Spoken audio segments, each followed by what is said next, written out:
Olá, bem-vindos ao Direito à Esquerda, o podcast dos advogados e juristas de Lisboa do Partido Comunista Português.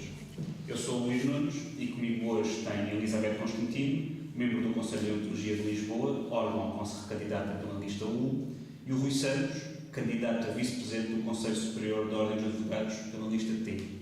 À data de gravação deste episódio, dia 5 de novembro de 2002, as listas para os diversos órgãos da Ordem já são públicas, desenvolvem já uma intensa campanha numa altura em que a advocacia em Portugal e a Ordem em particular são chamadas a dar resposta a profundas alterações na sociedade, profundas alterações no modo de exercer a profissão, que colocam, ou pelo menos podem colocar em crise alguns dos pressupostos sobre os quais assenta o atual modelo, o sistema de disciplina dos advogados. Aqui neste nosso episódio vamos abordar questões relativas à lei das associações públicas profissionais, ao sistema de disciplina e ontologia dos advogados, tendo em mente que falamos numa altura em que a advocacia sente várias pressões, nomeadamente em vidas do exterior, pressões como a proliferação de advogados em situação de subordinação jurídica, inclusive às vezes camuflada, um crescente número de colegas em situações de precariedade no seu trabalho, em particular desde o período da pandemia, e portanto, face a toda esta dinâmica, eu começo por ti, Elizabeth, qual é a importância hoje da deontologia para a advocacia? Como vês o atual sistema de disciplina da Ordem dos Advogados, quer na perspectiva dos colegas, quer na perspectiva dos cidadãos que recorrem aos advogados e que precisam da nossa ajuda e do nosso contributo para a administração da justiça? A questão da deontologia é uma questão que atravessa, não é, o exercício da nossa profissão desde a altura do estágio até à altura em que nos tornamos advogados. Do meu ponto de vista, os princípios que norteiam o exercício da nossa profissão são os mesmos e devem se manter. Agora, consideramos que existem profundas alterações a fazer do ponto de vista da aplicação do direito e, neste caso, das regras deontológicas à realidade dos nossos dias. Efetivamente, as leis refletem exatamente o constante vir, portanto não são estáticas. E as regras da deontologia têm que também refletir essa mudança. Efetivamente, como falávamos há pouco, existem uma série de novas realidades que efetivamente depois não têm esta cobertura ao nível das regras deontológicas e impõe-se uma profunda reflexão em toda a classe que se calhar impõe mesmo também a alteração em termos de estatuto na sua globalidade. Questões como o exercício de trabalho que é verdadeiro trabalho subordinado, seja em grandes sociedades de advogados, seja em sociedades de pequena e média dimensão, impõem uma visão das regras e do cumprimento das regras deontológicas de uma ou outra forma.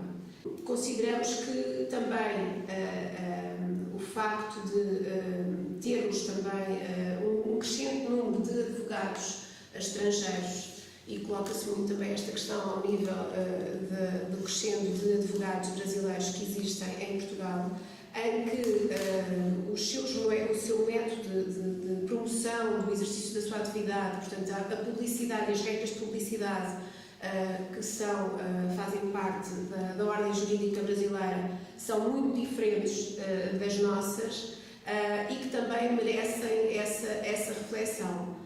Os novos meios de divulgação e fruto da globalização, as redes sociais, toda esta evolução tecnológica também tem que ter reflexo.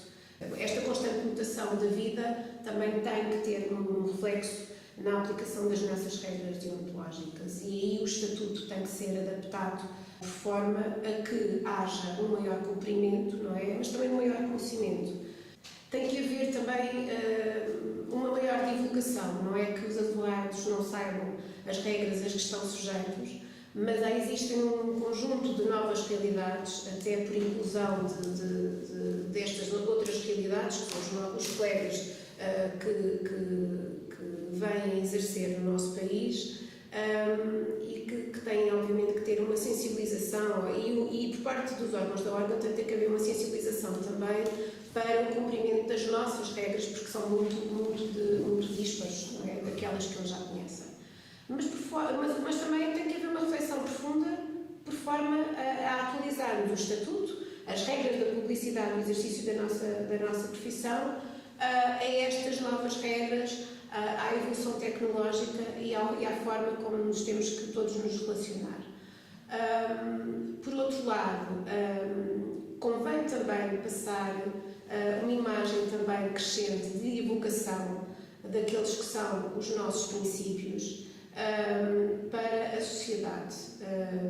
Nós somos sempre vistos como uma associação muito fechada e muito corporativa. E da experiência que eu tenho ao nível do Conselho de Deontologia, e aqui o meu presidente Rui Santos, que também já teve e tem essa larga experiência, aquilo que se faz no Conselho de Deontologia não é proteger de modo algum os advogados, é aplicar as regras do nosso estatuto ao caso concreto.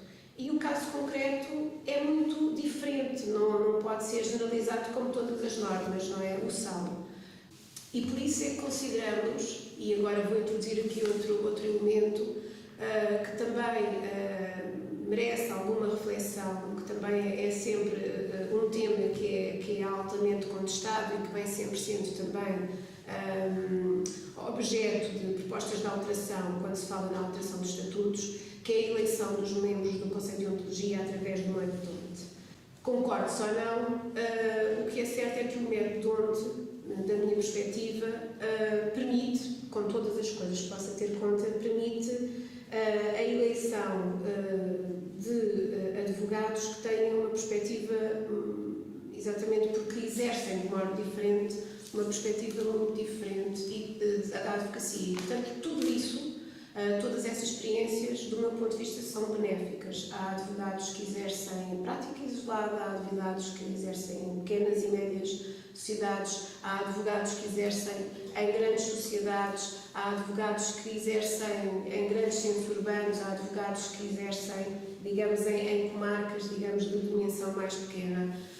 E todas as experiências e todos esses contributos e todas as nossas experiências de vida, porque uns exercem também e fazem apoio judiciário, outros não fazem, todos estes elementos são sempre considerados na decisão que depois vamos aplicar, obviamente com a aplicação de, digamos, circunstâncias atenuantes ou agravantes na aplicação da sanção disciplinar que vamos aplicar ao nosso colega. E, portanto, consideramos que aquilo que importa, e se calhar já nos desviei um bocadinho aqui da pergunta inicial, é que tem que haver uma profunda reflexão, quer ao nível das regras deontológicas, quer ao nível do próprio estatuto. E entrando agora um bocadinho na questão das sociedades multidisciplinares e naquilo que também a deontologia diz respeito, torna-se um bocadinho complicado perceber como é que as regras que norteiam a atividade e o exercício por parte de advogados vão ser cumpridas quando se quer incrementar uma possibilidade de outros profissionais integrarem também estas sociedades, e por isso é que elas são multidisciplinares, e coadunar o cumprimento das nossas regras com, obviamente, outras atividades que não estão sujeitas ao nosso portanto, sistema disciplinar. Essa é para mim uma questão fundamental e a qual eu queria voltar mais à frente aqui na nossa conversa, mas, entretanto, aproveito a perguntar, Rui, pegando precisamente nestas ideias que a Isabel partilhou aqui connosco, tu candidata a vice-presidente do Conselho Superior, já depois de teres exercido funções no Conselho de Deontologia de Lisboa, advoga já há várias décadas. Eu pergunto, por um lado, como é que tens visto a evolução do exercício da profissão, do respeito, do acatamento dos princípios ontológicos por parte dos colegas, e o papel da Ordem, em particular do Conselho Superior, nessa evolução, e de que forma é que a lista que integras se posiciona nesse contexto? Bom, eu antes de mais permitam-me fazer uma nota prévia, agradecer à direção da Organização Regional de Lisboa do Partido Comunista Português e ao setor que, digamos, organiza estes debates, agradecer muito o convite que me fizeram, a mim que não sou militante, que me fizeram aqui. Tenho muito gosto em estar aqui e tenho muito gosto, sobretudo, também de ser um meio de esclarecimento para os cidadãos de uma atividade completamente desconhecida na maior parte deles, que é de facto a atividade disciplinar da Ordem, uma atividade de autotutela da forma como os senhores advogados, as senhoras advogadas exercem a profissão. Respondendo diretamente à pergunta que me foi colocada, eu tenho com muita preocupação.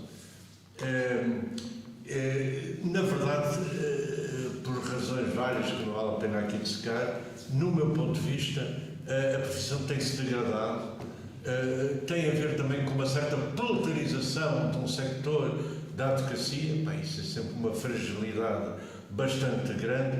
As relações têm-se degradado, mas também as relações nos tribunais têm degradado. Esta é uma questão que a mim me choca profundamente. Eu recordo-me, e ainda bem que ainda há alguns sítios, eu recordo-me de situações, datas festivas nas comarcas em que juntávamos advogados, magistrados, etc., e toda a gente, podia até ser de uma sala de audiência onde a lida era veementemente discutida, e depois estávamos ali no convívio que tínhamos todos uma certa finalidade. Eu julgo que as profissões fecharam-se. É manifesto o fechamento das profissões. Isso tem a ver também muito com a evolução do Centro de Estudos Judiciários. Já agora, para não esquecer, julgo que as profissões fecharam-se, e a advocacia também, fecharam-se muito. Os conselhos superiores do Ministério Público e da Magistratura e também dos tribunais, do Conselho Superior dos Tribunais Administrativos Fiscais, são organizações muito fechadas, sem qualquer tipo de política de comunicação com o país. E acho que a Ordem também não está muito atrás, para a minha grande tristeza, não está muito atrás disso.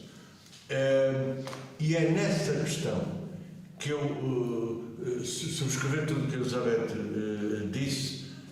Tenho algumas dúvidas quanto à bondade do método ONT. Eu sofri terrivelmente com o método ONT enquanto Presidente durante 6 mandatos, para fazer um equilíbrio completamente. Julgo que a classe não tem, sobretudo os cidadãos, não tem grande proveito disso, mas isso seria talvez uma discussão para a segunda núpcias. Sem este registro, não se percebe que os Conselhos de Deontologia e órgãos disciplinares tenham um método ONT e o Conselho Superior não tenha. Mas isso é contra as outras áreas. Portanto, pelo menos para ser coerente. Bom, com certa preocupação, e a Elizabeth colocou aqui uma questão, e agravada com esta situação, de facto, de outras culturas, nomeadamente cultura brasileira, em que, de facto, há outro esquema de publicidade e outro tipo de relacionamento, não tem, portanto, esta estrutura que nós temos, clássica, e que deve ser adaptada aos tempos que correm, sem tocar, efetivamente, nos princípios. Mas há mais. Também a própria formação dos advogados e a formação dos advogados estagiários peca por ser, no quadro da deontologia, peca por ser altamente redutora. Eu não tenho ideia que os senhores formadores da deontologia deem o chamado direito adjetivo disciplinar da Ordem. A maior parte dos advogados conhecem em absoluto, só quando lhes toca é que vão olhar as normas e como é que é. Portanto, há, de facto, um desconhecimento total do chamado direito adjetivo disciplinar, se o podemos dizer, e também um desconhecimento dos advogados, curiosamente, e dos cidadãos, por maioria de razão, do que é que se passa nos conselhos de deontologia. É evidente que os conselhos, que as ordens, vamos lá ver, temos que ver aqui. Naturalmente que há ordens, e muito recentemente temos exemplos, infelizmente, disso, que deturpam a natureza jurídica destas associações públicas de natureza profissional. Deturpam, inclusive, o objeto, deturpam, inclusive, a grande questão, aquilo que são as ordens. As ordens, no fundo, são administrações mediatas do Estado. Portanto, são organizações que fazem a administração mediata das funções do Estado, porque o Estado delega nelas essa situação. E, como tal, não podem, e está expresso na lei, não podem ter atividades sindicais, nem atividades que bordejam, e infelizmente têm. E infelizmente tem. Ora bem, isto tudo leva, de facto, à imputação do corporativismo e leva, de facto, com a grave situação de cada vez haver menos advogados como deputados, eu não acho que haja rigorosamente qualquer conflito de interesse de haver advogados, porque eles têm a percepção, como, por exemplo, um médico deputado tem uma percepção, como se viu, né? tem uma percepção sobre o que se passa na saúde muito melhor que o outro senhor deputado, e portanto, e esta situação da multidisciplinaridade, para além de levantar questões de natureza constitucional muito acentuadas para a advocacia, que é a única profissão liberal que tem tutela constitucional no artigo 208, salvo erro, onde se diz que o advogado é parte integrante da aplicação da justiça, que é uma coisa que se deveria sempre relembrar nos tribunais e sempre ter presente. Ora bem, toda esta amálgama de situações leva a que estejamos perante um confronto muito grave. E esta lei, que foi aprovada na generalidade, não tenhamos dúvidas, as pessoas que nos vão escutar, esta lei, que foi aprovada na generalidade, vai acabar com o paradigma essencial da advocacia, tal como conhecemos. Porque tem tido evoluções, mas mantém um paradigma comum. Ou seja, eu quando visto a toga, no século XXI, eu sinto o peso de estar a representar uma classe, ou de estar no tribunal de uma classe, que teve homens como Manuel João da Palma Carlos, Francisco Salgado Zeiga e outros notáveis, o António Arnaud e outros grandes homens do foro, Dr. Sidónio Rito, o próprio até antigos bastonares, e independentemente de concordarmos ou não com as suas ideias, foram homens, nomeadamente, o bastonário José Almeida Ribeiro, que foi um homem que, em plena ditadura fascista, fez o primeiro congresso de advogados. Portanto, o advogado vem do latim avocatus, aquilo que é chamado para defender os cidadãos. Essa classe, com as multidisciplinaridades, e como disse o meu candidato a bastonato, António Jaime Martins, diz que qualquer dia temos uma sociedade de ferreiros ou de padeiros e tem advogados a fazer serviços jurídicos. Ora bem, isto vai ser o caos. Mas vai ser mais um caos se lhe introduzem, e eu isso que é para todo, eu tenho experiência também de outras ordens, se introduzem pessoas estranhas ao meio. Porque, meus caros amigos, o jurista, magistrado do Ministério Público, ou juiz, ou advogado, ou quiçá notário, não é um mero técnico de direito. Técnico de direito seria outro tipo de classes que também há. Que a película, o jurista é um homem que tem que ter a sapiência do direito, tem que ter conhecimento profundo da essência da norma, para que é que ela serve, os objetivos dessas, ou seja, tem que ter a prudência, por isso devia de jurisprudência, tem que ter a prudência da atuação e da análise. E nos casos concretos, antes vem, por muito que eu gosto, se vem um engenheiro naval controlar, assim como eu não percebo nada, por acaso, não percebo nada de engenharia naval, porque é alguma coisa marítima, não percebo nada de engenharia naval, nunca iria controlar disciplinarmente se o senhor engenheiro atuou ou não em conformidade com atos e leis da engenharia naval, não estou a ver como é que...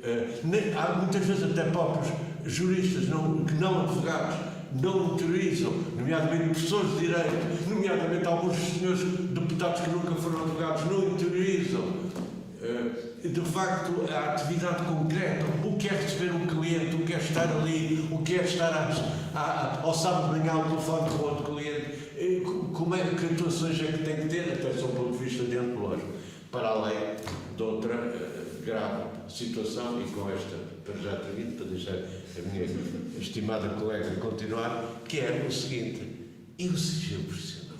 Coitos, o que se faz ao sigilo? O que se faz ao sigilo profissional? Uma vez que vamos tocar nesta questão das sociedades multidisciplinares, e eu vou fazer aqui um bocado o papel de advogado advogado do diabo, Elizabeth, se me permites, tanto eu como tu nas nossas intervenções começamos por falar que a advocacia está a mudar, está num contexto de profunda mudança, e eu pergunto-te se estas alterações dos processos multidisciplinares não são uma forma da advocacia evoluir em mão dada com a sociedade, ou se são outra coisa. Na minha opinião, isto é claramente outra coisa. Os advogados ou a advocacia é uma atividade que se quer livre. E é isso que está a acontecer, é cercear a nossa liberdade.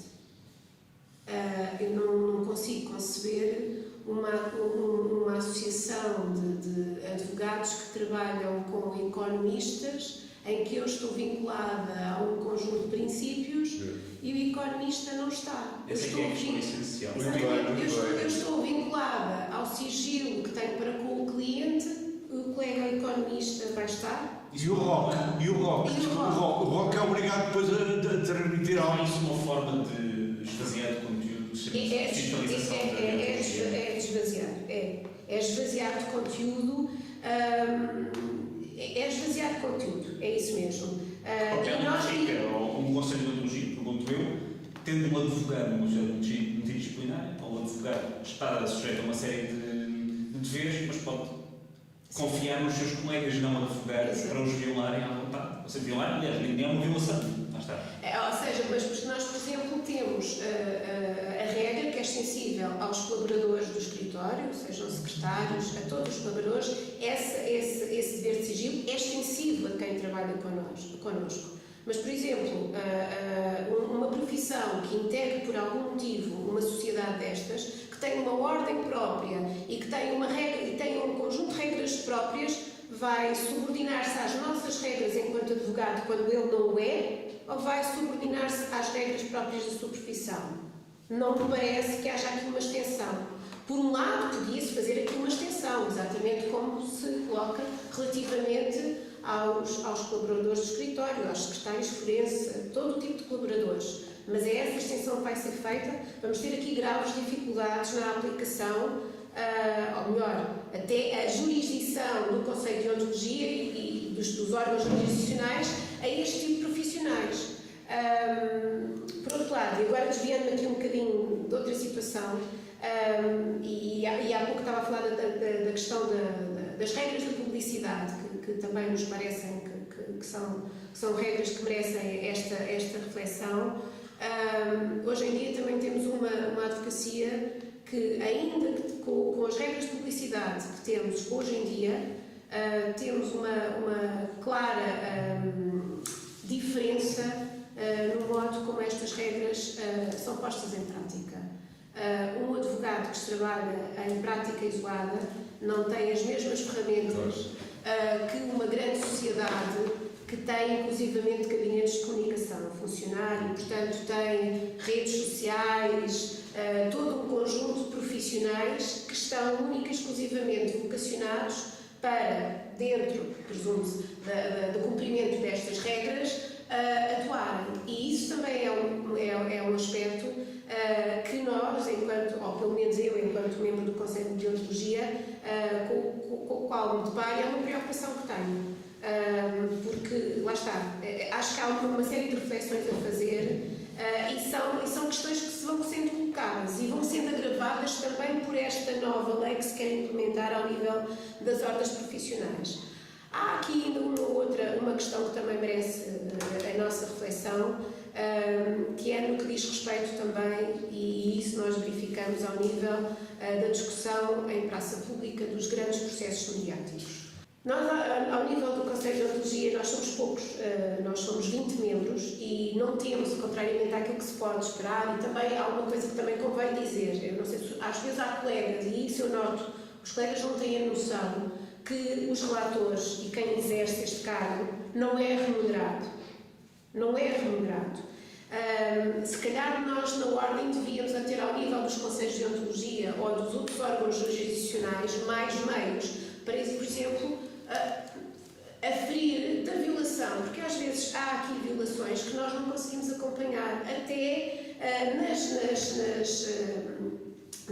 declarações que são prestadas à boca, digamos, dos julgamentos por colegas nossos.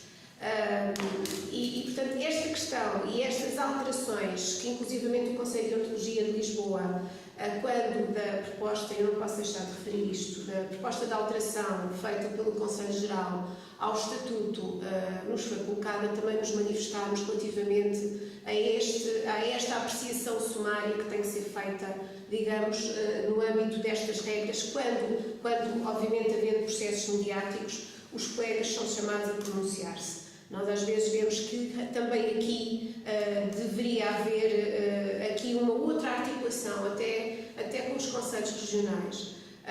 Os conselhos regionais são os órgãos que têm que dar, efetivamente, a dispensa para efeitos de que os colegas possam prestar declarações no âmbito dos processos que patrocinam e que são esses processos mediáticos. Percebemos daquilo que é a nossa experiência que ela é dada, mas também não podemos deixar agora, já que estamos a falar, eu não lhe quero chamar lentidão, eu não quero encontrar aqui um adjetivo que possa, mas é a realidade. Há pedidos de levantamento de sigilo profissional feitos por colegas nossos para processos em que têm que intervir, que estão há cerca de 2 a 3 anos no Conselho Regional de Lisboa, sem terem qualquer tipo de deferimento ou indeferimento. E, portanto, as regras têm que ser válidas para todos eles. Por um lado, e nesta questão da prestação de declarações, digamos, em casos mediáticos, também devia haver, obviamente, um reforço de meios para que os órgãos jurisdicionais da Ordem se possam pronunciar em tempo útil, digamos assim, para evitar, não que seja, obviamente, às vezes ali violações, mas de alguma forma também às vezes atuarmos de uma forma um bocadinho preventiva. E é isso que também nós propomos fazer. Atuar também, não só como órgão sancionatório, não é? Mas também atuar como órgão preventivo. E também propomos a criação também de um gabinete que de alguma forma apoie quer os colegas, inclusivamente os cidadãos, não é? Que a nós nos dirigem com algum tipo de questão, que também é importante, porque como o Dr. Rui dizia, e muito bem, aquilo que nós verificamos é que os colegas, efetivamente, esta parte objetiva só se começam a debruçar sobre ela quando efetivamente têm alguma participação sobre a qual têm que se pronunciar. E nós defendemos também esta advocacia, ou melhor, esta deontologia preventiva. Eu tenho uma dificuldade ou tenho uma dúvida na interpretação e na forma como eu me relacionar perante até uma resposta a um colega. Eu deveria ter alguém, não é obviamente que faça lei, digamos, aquilo que é dito do outro lado, mas ter um aconselhamento com quem eu possa falar, e isso também deveria existir na Ordem dos Advogados, porque isso também garante que nós todos, e é isso que nós queremos também fazer, é sermos todos melhores advogados, porque sendo melhores advogados, com certeza que vamos defender muito melhor os direitos, liberdades e garantias dos cidadãos, que é isso que é a nossa essência. A nossa essência é defender direitos, liberdades e garantias, mas para isso também precisamos de ser livres e não podemos estar condicionados, embora respeitando, obviamente, as regras do exercício da nossa profissão. É isso que eu considero. Agora, efetivamente, o exercício da nossa profissão vem sendo condicionado com a introdução destes pequenos, que não são pequenos, que se vão tornar grandes esquemas que vão cerceando a nossa liberdade. E aquilo que os advogados têm, que nunca podem fazer, é vergar-se, não é? Perante a imposição de poderes públicos autoritários, arbitrários. É para isso que nós existimos, é essa a nossa essência.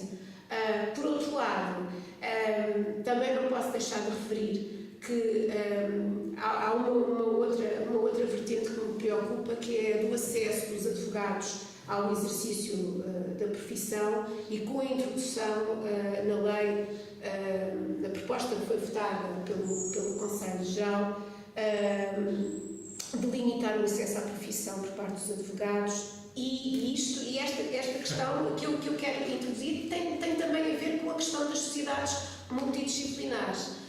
Não sei se os colegas têm noção da introdução ao nível do acesso, que um profissional que tenha um LLM pode aceder a ser advogado. E esse profissional, e na análise que nós fizemos dessa proposta por parte do Conselho Geral, permite-nos concluir que, se calhar, um economista, desde que tenha esse LLM, que, ao que sei, só é ministrado pela Universidade Católica Portuguesa, também tivemos depois o reitor da Universidade também em declarações públicas nos meios de comunicação social, permite-nos, lá está, ter um profissional, sem obviamente de mérito nenhum para o profissional em causa, que tira esse LLM, pode rapidamente aceder à profissão de advogado. Já agora os centros sociais não podem, é evidente. Exatamente, mas, ou seja, permite-se a um profissional de outra área, desde que tenha este grau, aceder, e depois introduzimos limitações para os jovens ou menos jovens advogados que se licenciem em Direito. E, portanto, é uma nota que eu também queria deixar, porque lá está, parece-me que esta introdução e esta alteração ao Estatuto também vai um bocadinho de encontro àquilo que se pretende introduzir, que é efetivamente as sociedades multidisciplinares. E, portanto, eu posso ter também esse profissional e lá está, coloca-se novamente a questão, esse profissional vai ficar sujeito a regras. Não é? Bom. Rui, a Elizabeth falava agora desta questão da necessidade dos advogados não vagarem, e tu falavas também há pouco do papel que alguns advogados tiveram na luta contra a ditadura, na luta pela liberdade. Eu pergunto, quer no pró-cargo que te candidatas, quer nas funções exercidas no Conselho de Ontologia de Lisboa, como é que se exerce um mandato num órgão jurisdicional da Ordem, equilibrando, por um lado, o braço disciplinar e, por outro, esta necessidade de impelir e manter ativo o papel interventivo dos advogados e a independência da advocacia na sociedade? Eu vou responder, mas se me permite, vou fazer aqui, repetir um bocadinho aqui, porque eu acho que se estivéssemos aqui num concurso de tiro ao alvo, aqui a Elizabeth já tinha ganho isto, porque foca em questões essenciais que se colocam hoje à advocacia. E a primeira é, quando se colocam sobre questões essenciais à advocacia, nós tratamos da saúde jurídica dos cidadãos e, portanto, também isto é do interesse do país, do interesse dos cidadãos. Eu vou dizer algo, vou tentar ser claro para não haver equívocos nas expressões que vou utilizar. Eu entendo que a advocacia, como profissão de tutela de direitos, liberdades e garantias, devidamente, atividade que tem cobertura constitucional e relevo, digamos, é uma atividade profissional com relevo, por isso que não é uma atividade meramente comercial, não é uma atividade comercial, eu não pratico atos de comércio. É uma profissão de elite. Não quer dizer que nós somos elitistas. A profissão tem que ser uma profissão de elite, por causa da função primordial que tem na defesa do Estado de Direito, do Estado Democrático, do Estado de Abril, para sermos muito sintéticos nestas questões. Ora bem, para ser, e portanto não pode dar o flanco. No meu ponto de vista, eu estou particularmente à vontade por uma questão, no meu ponto de vista, a proliferação sem termos capacidade, e não é só falta de meios, é também porque houve objetivamente boicotes, e vou já. A proliferação das intervenções públicas à saída das portas dos tribunais fazem desta atividade uma questão meramente vulgar, é uma vulgaridade. Todo o colega dispõe e faz alegações em praça pública como se isso tivesse alguma influência ou deixasse de ter, faz alegações. Eu de facto eu aqui queria recordar o colega nosso, que foi presidente do Conselho Superior, o Zé António Barreiro, que sempre disse, sempre à saída, e ele que foi muitas vezes advogado em processos familiares, não posso, a minha ordem não permite, sempre foi muito claro. Mas quando nós vemos o Dr. Marinho Pinto, enquanto bastonário, também falar sobre processos pendentes, como é que se pode, ou outros colegas na televisão comentar, dizer que não comentam, mas acabam sempre por comentar processos pendentes, como é que se pode salvaguardar esta dignidade? Porque a lei é muito clara. E aqui não vale a pena entrarmos em grandes nuances de interpretação. Há uma norma que proíbe, a não ser para salvaguardar a honra e a dignidade do advogado ou do seu cliente, mas para isso é que há as autorizações que até podem ser rápidas, até sob o ponto de vista verbal e depois confirmado. Ora bem, eu, enquanto Presidente do Conselho de Antologia, fiz, em conjunto com o Dr. Vasco Marques Correia, na altura Presidente do Conselho Regional de Lisboa, um comunicado à classe para se abster de fazer este tipo de intervenções. Comunicado esse que teve, junto da classe, um grande acolhimento. Eu até fiquei surpreendido com os agradecimentos que nos fizeram a mim e também ao Vasco, ao Dr. Vasco Marques Correia, sobre esta situação. Pois esse comunicado foi objetivamente boicotado pelo Dr. Marinho Pinto e por outros. Eu afeliz-me esta situação porque acho que esta situação das intervenções públicas fazem decair a dignidade da advocacia e com isso o resto. Ora bem, nomeadamente quanto a questões da multidisciplinaridade, etc., ela só avança e vai prejudicar essencialmente, prejudica outras ordens, mas vai, nomeadamente a nível disciplinar, mas vai prejudicar muito a advocacia pelas questões que a Elizabeth aqui já referiu, mas só avança por causa de uma demissão objetiva da Ordem dos Advogados, de uma incapacidade de ser forte junto do poder político para impor altas alterações. Eu devo dizer, e a verdade é essa, que o Dr. António José Martins, desde 2011, quer preocupado com isto.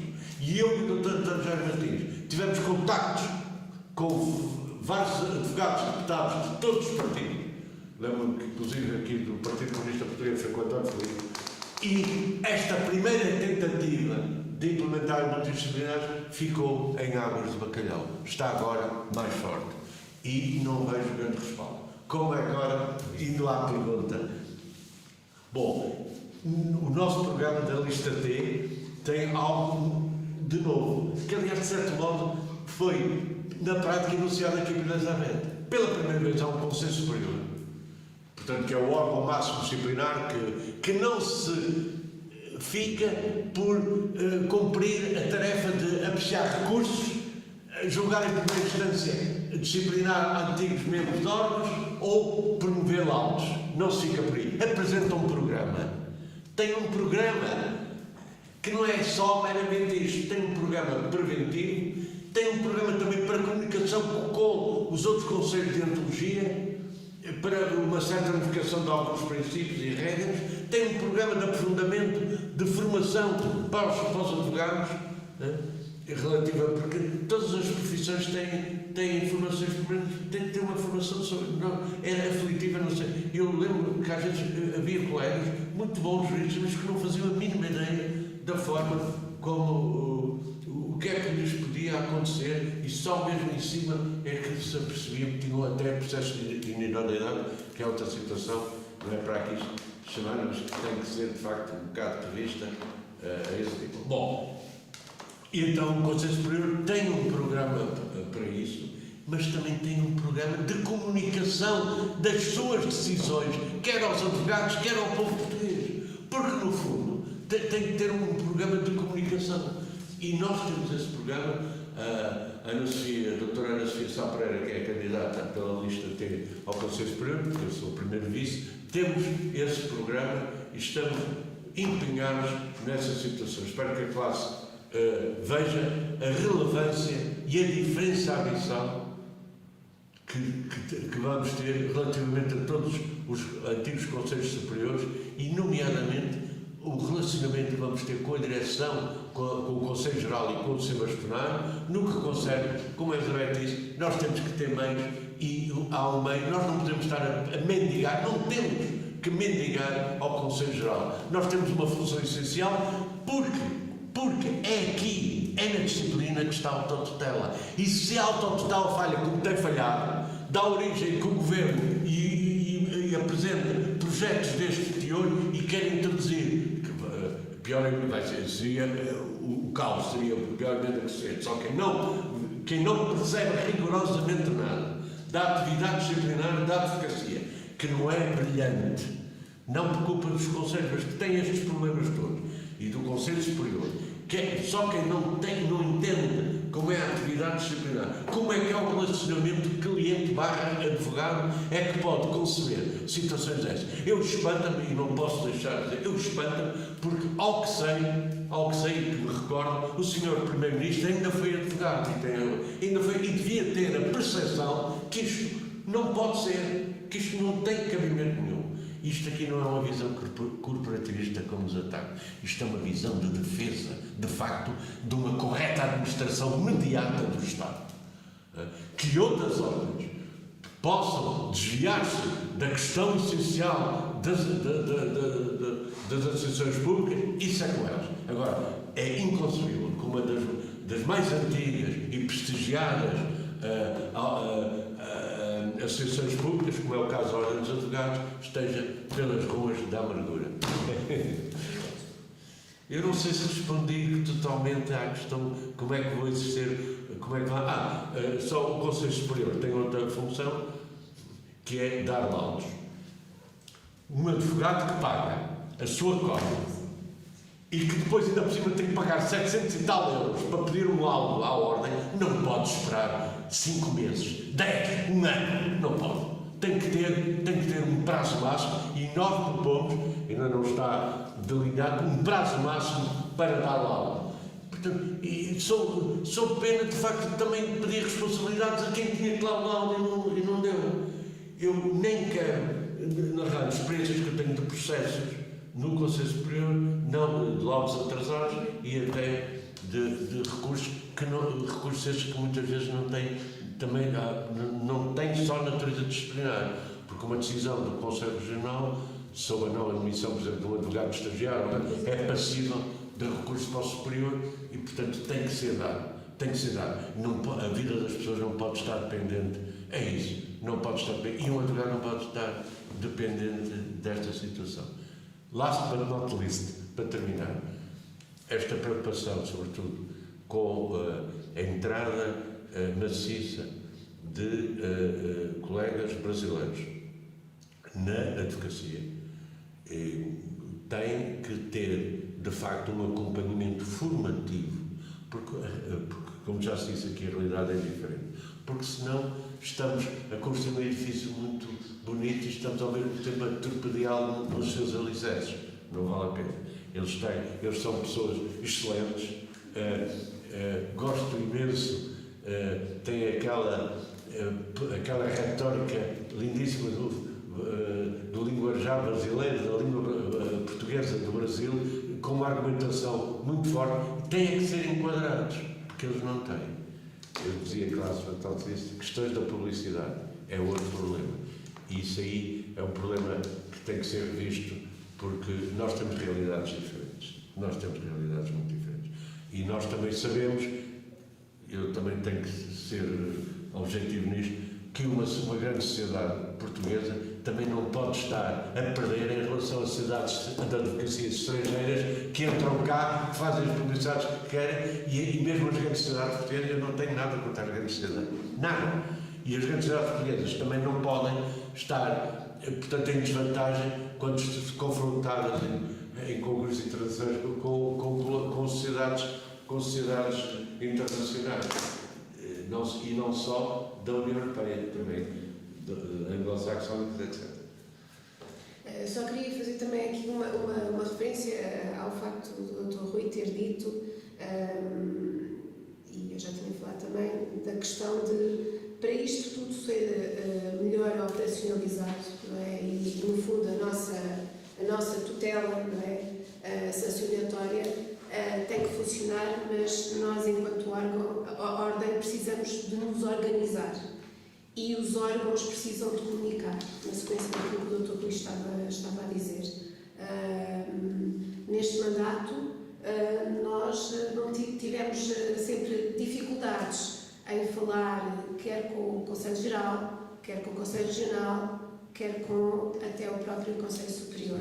E, do nosso ponto de vista, faz todo o sentido, e aquilo que o Dr. Rui já tinha dito, esta articulação e, designadamente, haver também, se possível, uma uniformização, às vezes no tratamento que tem que existir, no entendimento, pelo menos, das matérias em termos disciplinares.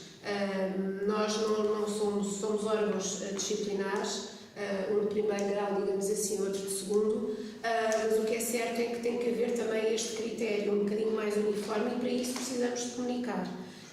E essa comunicação também tem que vir, concordo com como o Dr. Rui diz, tem que vir cá para fora, porque lá está, porque senão continuamos a ser encarados pelos cidadãos como os órgãos que protegem os seus pares. E não é isso que nós fazemos nos Conselhos de Deontologia, nem no Conselho Superior. Nós, efetivamente, aplicamos sanções disciplinares a quem efetivamente comete infrações disciplinares, mas também temos que ter sempre decisões justas, exatamente por isso é que eu falava das diferentes experiências. E isto, obviamente, não é porque um advogado é em prática individual, porque é em prática individual, então tem que ser beneficiado. Não é nada disso. Mas as realidades têm que ser apreciadas no seu conjunto, nesta globalidade.